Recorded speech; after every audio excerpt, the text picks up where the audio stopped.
Your dog is not being dramatic when they cry at the door. That sound is not manipulation. It is panic. Inside your dog's body, the moment you pick up your keys, a stress hormone floods their system. Their heart rate climbs. Their breathing changes. Their whole nervous system shifts into emergency mode.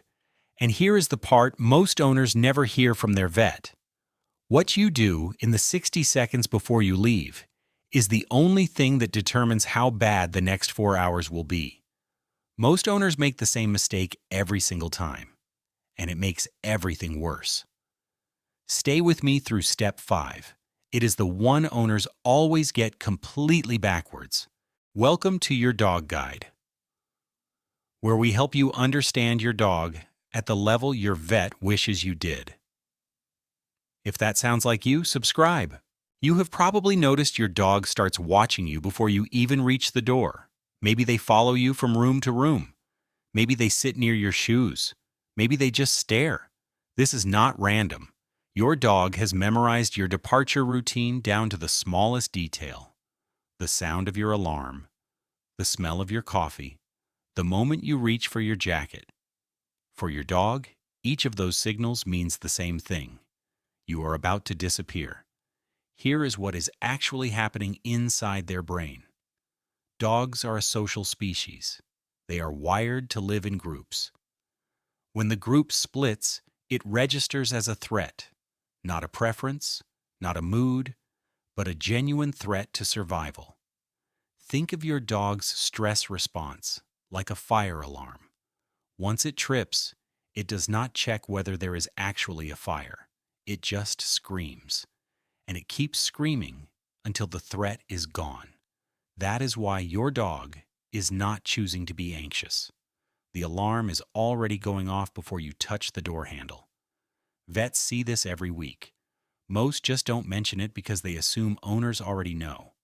But the crying, the scratching, the howling, that is not behavior. That is biology. If you have a Labrador Retriever, a Vizsla, or a German Shepherd, listen carefully. These are high attachment breeds. They were specifically developed to work alongside humans all day. For them, being left alone does not just feel uncomfortable, it can feel genuinely unbearable. The good news is this: the same wiring that makes them sensitive also makes them incredibly responsive to what you are about to learn. One vivid fact before we go further. A dog's nose is so sensitive that they can smell the stress hormones rising in your own body. They know you are nervous about leaving before you even stand up. And that makes their own anxiety worse. You are both feeding each other's tension without realizing it. Here are the 5 steps. Do all 5, in order, every single time. Step 1. Stop making your departure a ceremony. Here is what most owners do instead. They spend 5 minutes saying goodbye, long hugs, baby talk. Repeated "I love you" in a high voice. Here is why that backfires. That extended goodbye tells your dog that leaving is a significant emotional event. Think of it like a surgeon who cries before every procedure. The patient's fear would spike instantly. Your dog reads your emotion the same way. What to do? Keep your goodbye to 10 seconds maximum. No baby voice, no extended eye contact. Calm, neutral, brief, one gentle pat.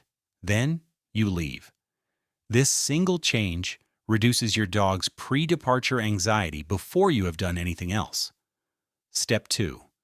Create a departure anchor. Here is what most owners do instead.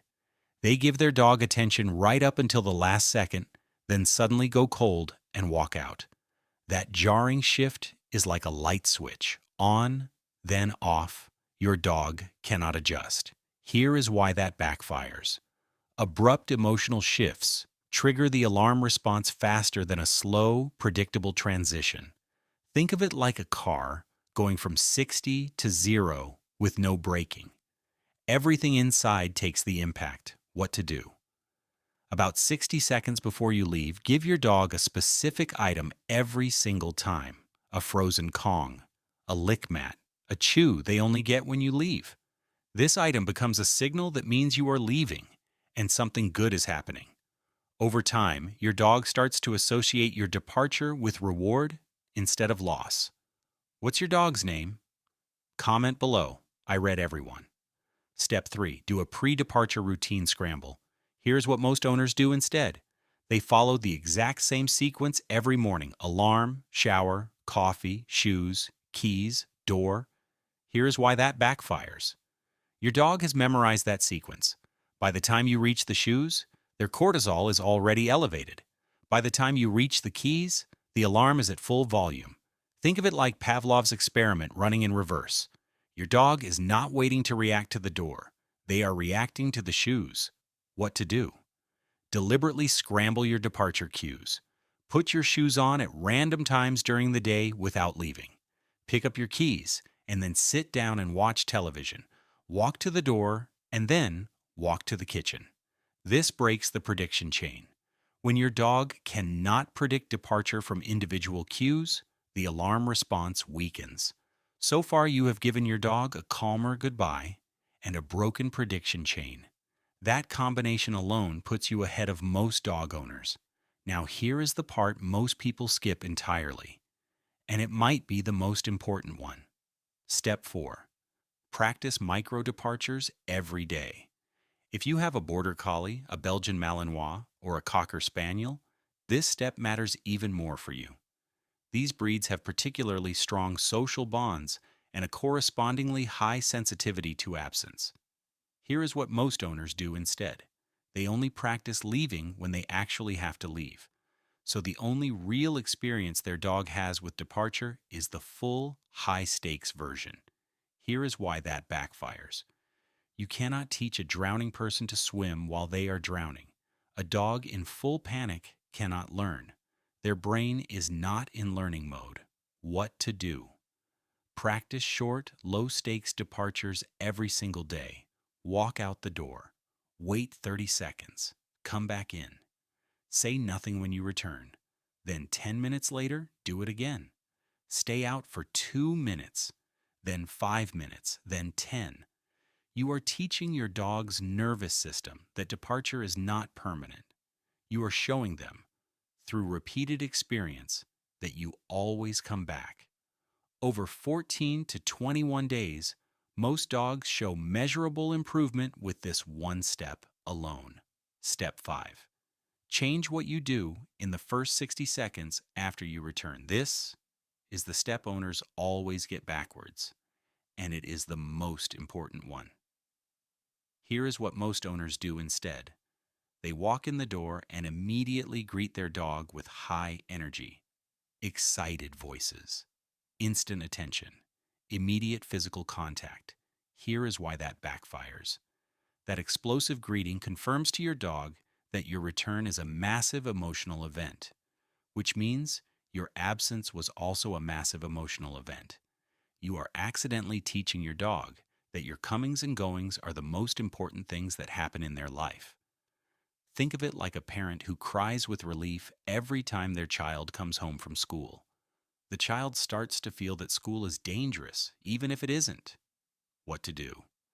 When you return, ignore your dog for the first 60 to 90 seconds. Put your bag down, take your shoes off, move calmly. Then, only when your dog is calm, greet them quietly. No high pitch, no sudden energy spike. This teaches your dog that arrivals and departures are ordinary events. Ordinary events do not trigger emergency responses. Everything we have covered so far addresses separation anxiety at the behavioral level. But here is what your vet wishes more owners understood. There is a line between separation anxiety and separation distress. Distress is common. Anxiety is a clinical condition, and the difference matters enormously for how you handle it. Separation distress is what most dogs experience. They are unhappy when you leave. They may cry for a few minutes, then they settle. Separation anxiety is something different. If your dog is still crying, barking, or howling 30 minutes after you leave, that is a signal. If your dog is destroying furniture, injuring themselves trying to escape, or refusing food for hours after you leave, call your vet. not next week, within 48 hours. True separation anxiety has a neurological component that behavioral techniques alone cannot fully address. Your vet may recommend a short course of medication alongside behavior work. That is not a failure. That is medicine working the way it should. Flat-faced breeds like French bulldogs and English bulldogs carry an additional risk. Intense anxiety episodes can worsen their already compromised breathing. If you have a brachycephalic dog and they are showing signs of severe distress, do not wait. For working breeds like Huskies and Australian Shepherds, the issue is often understimulation rather than attachment. A dog that has not been mentally exercised will create their own stimulation, usually in the form of your furniture. 20 minutes of scent work or training before you leave can halve their anxiety level. The vet sees this so often. Under-exercised working breeds make up a significant portion of separation anxiety cases. Here is the threshold you should use. If the techniques in this video do not produce noticeable improvement within 3 weeks of consistent practice, see your vet. There is no prize for managing this alone when professional help would solve it faster. The one thing to do today is this. This evening, practice a micro departure. Not a real one, not a long one. Just walk out your front door, stand outside for 30 seconds, and walk back in. Say nothing when you return. Move calmly. Let your dog settle before you make any contact. That is it. That is the whole action. Tomorrow, do the same thing twice. The day after, 3 times. You are not trying to fix this in one session. You are showing your dog's nervous system, slowly, repeatedly, consistently, that your leaving is not an emergency. The fact that you watched this far means you already understand something most owners don't. You know that your dog's behavior is communication. You know that the crying at the door is not manipulation, it is fear. You already know your dog better than most owners do. This is just the next step. Here is something most people do not know. And once you hear it, you will want to tell someone. Dogs do not experience time the way we do. A study from the University of Bristol found that dogs show the same level of greeting response whether their owner has been gone 5 minutes or 4 hours. From your dog's perspective, every single departure carries the same emotional weight as a long one. There is no, just a quick errand, in your dog's world. Every goodbye feels like the last. That is not a character flaw. That is loyalty at the biological level. And here is what changes when you apply what you learned today. Your dog does not stop loving you when the anxiety fades. They start trusting you. There is a difference between a dog that loves you and a dog that trusts you. A dog that loves you cries when you leave because they cannot imagine being safe without you. A dog that trusts you settles at the door because they have learned, through your actions, that you always come back. You are not just training your dog out of a behavior. You are becoming the kind of owner your dog can relax around. That changes everything. If you want to be the owner your dog never has to worry about, subscribe. New video every week.